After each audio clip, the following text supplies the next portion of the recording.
रामनवमी की बहुत बहुत बधाई, ढेरों शुभकामनाएं।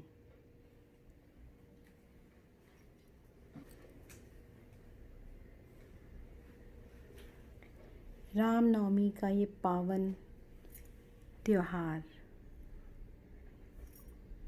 बहुत ही धूमधाम से, श्रद्धा से हम सभी मनाते हैं। चैत्र नवरात्र के बाद रामनवमी महोत्सव मनाया जाता है और ऐसा माना जाता है कि नवरात्र और मर्यादा पुरुषोत्तम राम, जब भी हम राम की बात करते हैं तो उनके साथ मर्यादा पुरुषोत्तम कहा जाता है और मर्यादा पुरुषोत्तम राम के चरित्र का और नवरात्रि का गहरा संबंध है। और किस तरह से ये पूरा 9 दिन शिव शक्तियों का जो पूजन है हमें प्रेरणा से भर देता है। किस तरह 9 दिन तक हम नियम से व्रत उपवास करते हैं, आत्म अनुशासन में रहते हैं, दृढ़ता से मर्यादित जीवन अपनाते हैं। और कहा जाता है, माना जाता है, इसी तरह ही तो हम पुरुषोत्तम बन सकते हैं, उस राम के स्वरूप को पा सकते हैं। देखा जाए राम भी एक सिंबॉलिक है। जो राम है एक ऐसा अनुभव है कि राम का मतलब क्या है। जो मनुष्य के अंदर रमण करने वाला वो चैतन्य स्वरूप जो आत्मा है, जो उसका प्रकाश है, जो हमारी कॉन्शियस है, वही तो राम है। राम जिसमें वो सारे आत्मिक गुण हैं। तो इस तरह से देखा जाए तो आज रामनवमी का जो ये त्यौहार है, जो ये पावन दिन है, ये हमें बहुत प्रेरणा देता है। राम की पूजा, और कहना चाहिए वर्शिपिंग राम, उसका सही मायने क्या है। One can not be a real worshipper of Lord Rama unless one makes an honest attempt to grow in the virtues that Ram represents. One who approaches Ram with worshipfulness becomes large-hearted, pure in spirit, good-natured and dispassionate in thought, word and deed. A true devotee of Ram is his representative. जो भी त्यौहार, जिस भी आदर्श चरित्र की हम पूजा करते हैं, जिन्हें हम पूजनीय मानते हैं, उस पूजा की सार्थकता कब है? जब हम उन गुणों को, जिनकी हम सराहना करते हैं, अपने भीतर आत्मसात करें, उन मर्यादाओं को अपने जीवन में लाने का भरसक प्रयत्न करें। लेकिन ऐसा हम शायद कर नहीं पाए, उस सत्य के मर्यादित पथ पर चल नहीं पाए। तभी आज ये त्यौहार तो है, ये दिन तो है, स्मृति तो है, लेकिन स्थिति नहीं है। वो स्थिति नहीं है कि हम इसको उस तरह से मना पाए। त्यौहार में वो उत्साह, उमंग नहीं है, याचना है, प्रार्थना है, लेकिन उसमें भी एक दुख, एक विषाद और एक वही स्थिति है कि हम सब कुछ होते हुए भी, हर तरह से समर्थ होते हुए भी, विकसित होते हुए भी, प्रगति के पथ पर चलते हुए भी आधे अधूरे हैं, टूटे हैं, निराश हैं, कहीं ना कहीं पथ भ्रष्ट हैं। तभी तो इतनी बड़ी समस्या महामारी के रूप में पूरी मानवता को झंझोड़ के रखा हुआ है। चारों तरफ, चारों दिशाओं में त्राही त्राही,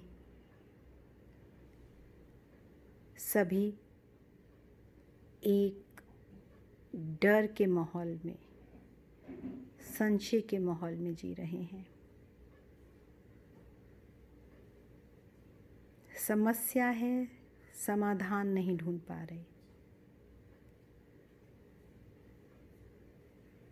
आज इस पावन अवसर पर मैं यही मनोकामना, यही कामना करती हूँ, इन्हीं शुभ संकल्पों से पूरे विश्व में परमात्मा की शक्तियाँ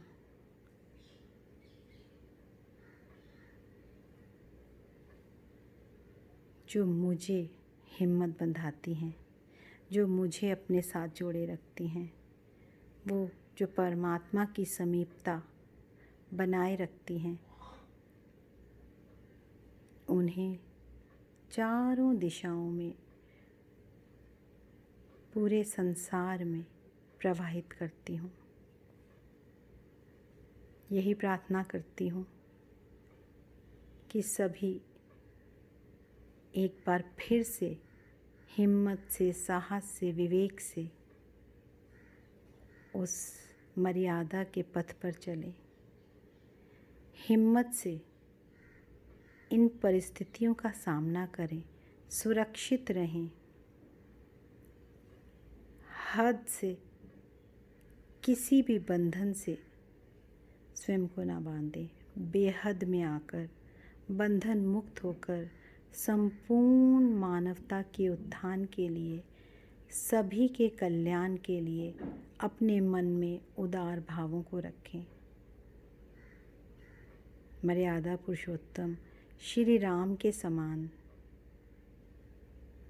अपने लौकिक जीवन में सभी को प्यार दें, सम्मान दें, भेदभाव रहित समभाव से सबके साथ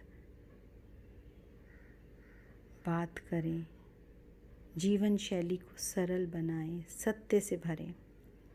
ये जितनी भी मानवीय मूल्य हैं उनको फिर से अपने अंदर भरें, संस्कार और संस्कृति से जुड़ें। अभी भी कुछ नहीं बिगड़ा। भगवान पे पूरी आस्था रखें, भगवान के रास्ते पर चलना सीखें, उसकी श्रीमत पर चलें। सभी सुरक्षित हैं, इस हिम्मत से एक कदम बढ़ाएं। वो परमात्मा हमारे हाथ थामने के लिए, हमारे कदम से कदम मिलाकर चलने के लिए हाजिरा हजूर खड़ा है। उसकी रज़ा में राज़ी रहना सीखें। चलो अपने जीवन को राममय बनाएं।